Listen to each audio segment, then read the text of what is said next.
Chief Justice Roberts, President Carter, President Clinton, President Bush, President Obama, fellow Americans, and people of the world, thank you.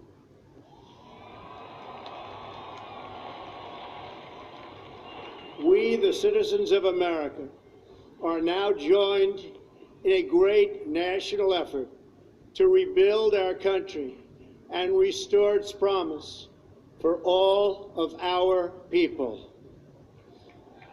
Together, we will determine the course of America and the world for many, many years to come. We will face challenges. We will confront hardships, but we will get the job done. Every 4 years, we gather on these steps to carry out the orderly and peaceful transfer of power. And we are grateful to President Obama and First Lady Michelle Obama for their gracious aid throughout this transition. They have been magnificent. Thank you.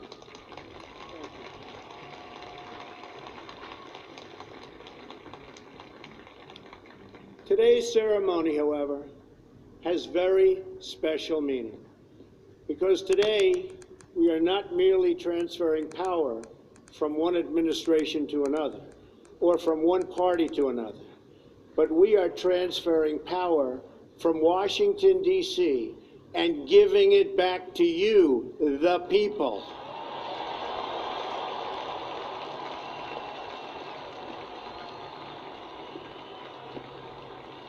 For too long, a small group in our nation's capital has reaped the rewards of government while the people have borne the cost.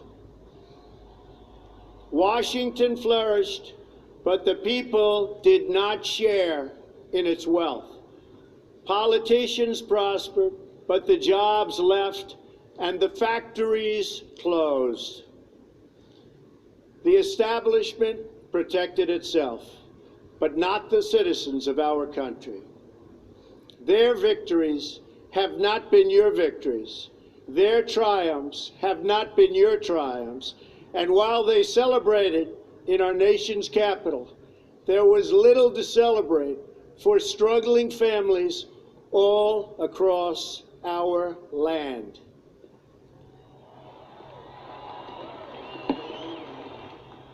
That all changes starting right here and right now, because this moment is your moment. It belongs to you.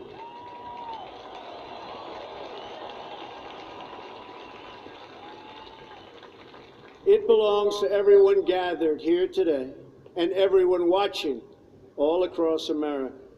This is your day. This is your celebration. And this, the United States of America, is your country.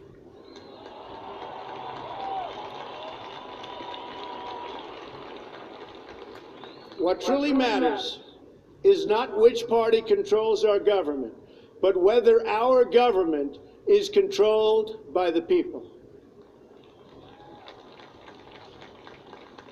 January 20th, 2017 will be remembered as the day the people became the rulers of this nation again.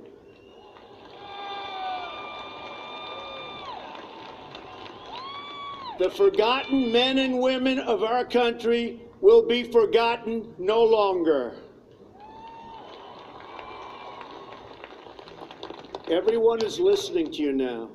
You came by the tens of millions to become part of a historic movement, the likes of which the world has never seen before. At the center of this movement is a crucial conviction that a nation exists to serve its citizens. Americans want great schools for their children, safe neighborhoods for their families, and good jobs for themselves. These are just and reasonable demands of righteous people and a righteous public. But for too many of our citizens, a different reality exists.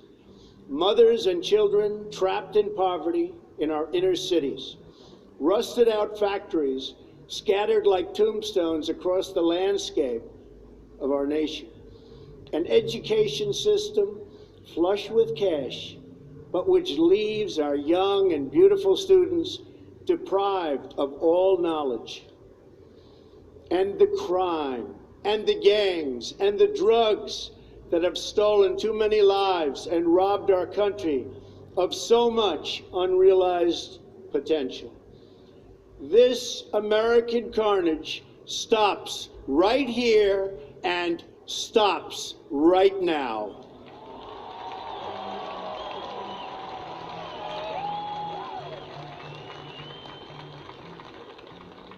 We are one nation, and their pain is our pain. Their dreams are our dreams, and their success will be our success. We share one heart, one home, and one glorious destiny. The oath of office I take today is an oath of allegiance to all Americans.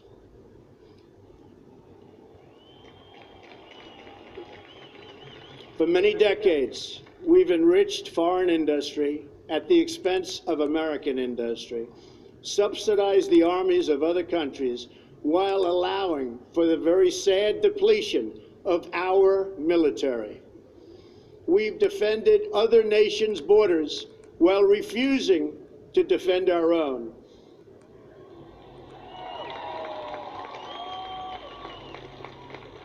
And spent trillions and trillions of dollars overseas while America's infrastructure has fallen into disrepair and decay. We've made other countries rich while the wealth, strength, and confidence of our country has dissipated over the horizon.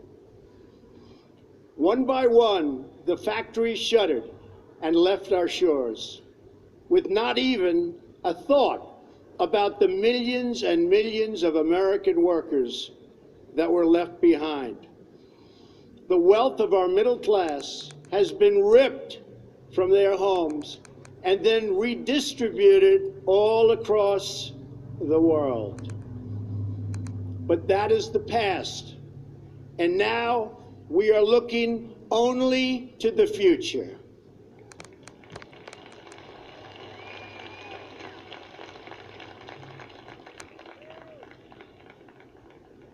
We assembled here today are issuing a new decree to be heard in every city, in every foreign capital, and in every hall of power.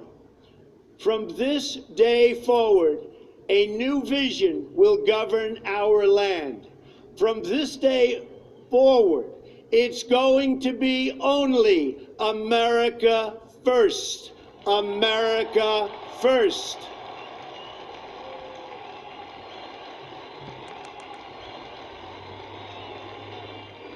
Every decision on trade, on taxes, on immigration, on foreign affairs will be made to benefit American workers and American families.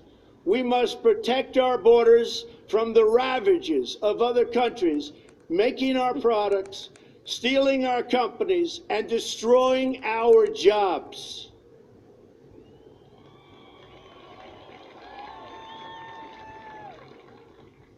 Protection will lead to great prosperity and strength.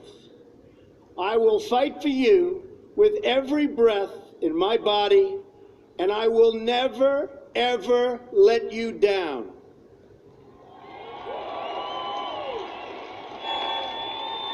America will start winning again, winning like never before. We will bring back our jobs. We will bring back our borders. We will bring back our wealth. And we will bring back our dreams.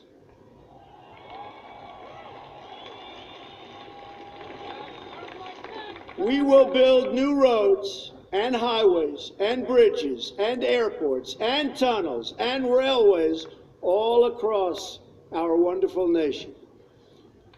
We will get our people off of welfare and back to work, rebuilding our country with American hands and American labor. We will follow two simple rules: buy American and hire American.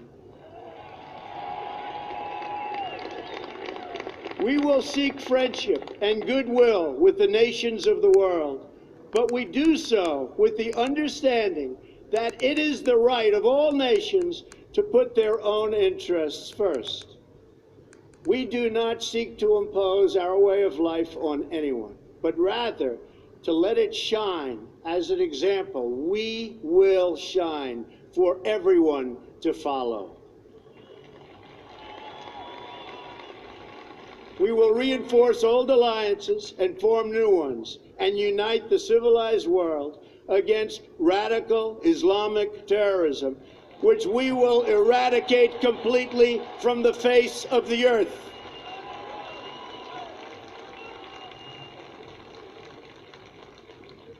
At the bedrock of our politics will be a total allegiance to the United States of America. And through our loyalty to our country, we will rediscover our loyalty to each other. When you open your heart to patriotism, there is no room for prejudice.